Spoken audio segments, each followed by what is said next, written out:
Ever hear talk about Mercury retrograde? That astrological phenomenon that seems to wreak havoc on all things involving communication and movement, such as travel, electronics and she-said mumbo-jumbo. It turns out another Mercury retrograde is upon us, beginning December 3rd and lasting until December 22nd.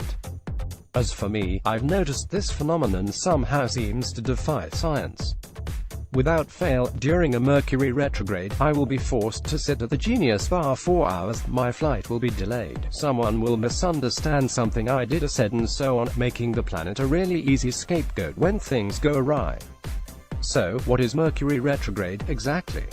Tally editors one half along with her twin Ophira of the Astrotwins, popular astrologers with a website that counts approximately 10 million page views per month, explains that Mercury retrograde happens when Mercury zips around the Sun at a faster speed than the Earth, passing us in orbit 34 times per year, making it seem like it's moving backward from Earth's vantage point. According to astrological law, all areas of life that are associated with Mercury go backwards during a retrograde, says Edit.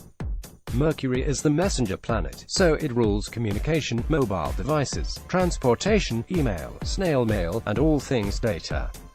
Networks go down mysteriously and messages get stuck in the ether.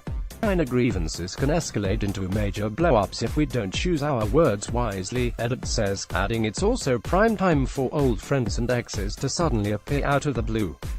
A Mercury retrograde during holiday season is inopportune, so double and triple check your travel plans, and be prepared to go with the flow. Explains Edit. Flights get delayed and there are long lines at the airport. Packages get lost in the mail and information can get into the wrong hands. Also, the potential for misunderstandings are rife. What science says about Mercury retrograde? Science does not endorse astrology in the least, let alone Mercury retrograde.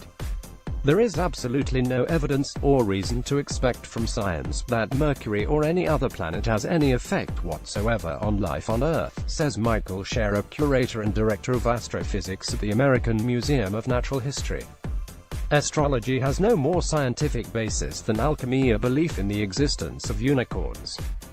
Any theory that claims to be scientific must explain a set of observations, and must make predictions that can be tested, and shown to be true or false. There's no published study in existence which shows that, for example, Leos are more likely to be brave or strong or any human quality, than, say, Capricorns. Whether or not Mercury was in conjunction with the Moon, or in Gemini, or in retrograde motion, or whatever, has zero effect on your fate, health and personality. No study ever been published in any peer-reviewed journal showing otherwise, or that any other aspect of astrology is correct. Astrology has no more scientific basis than alchemy, a belief in the existence of unicorns. Astrology has no more scientific basis than alchemy, a belief in the existence of unicorns. Believing it exists may give us some sense of control, so what's the appeal?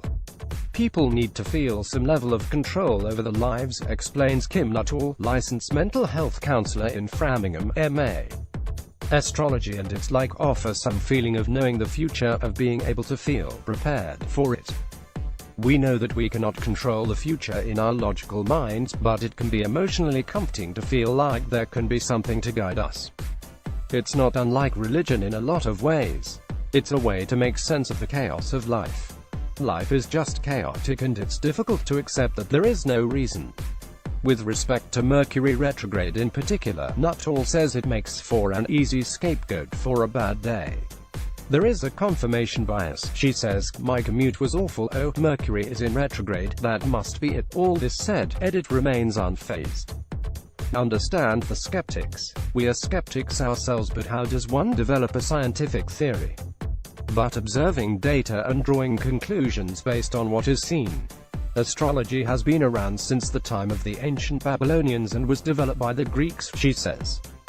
To prepare for this coming retrograde, she advises backing up your electronic devices and to choose words wisely. She also encourages anyone who has to deal with contracts to comb through the fine print and hire a lawyer, if possible.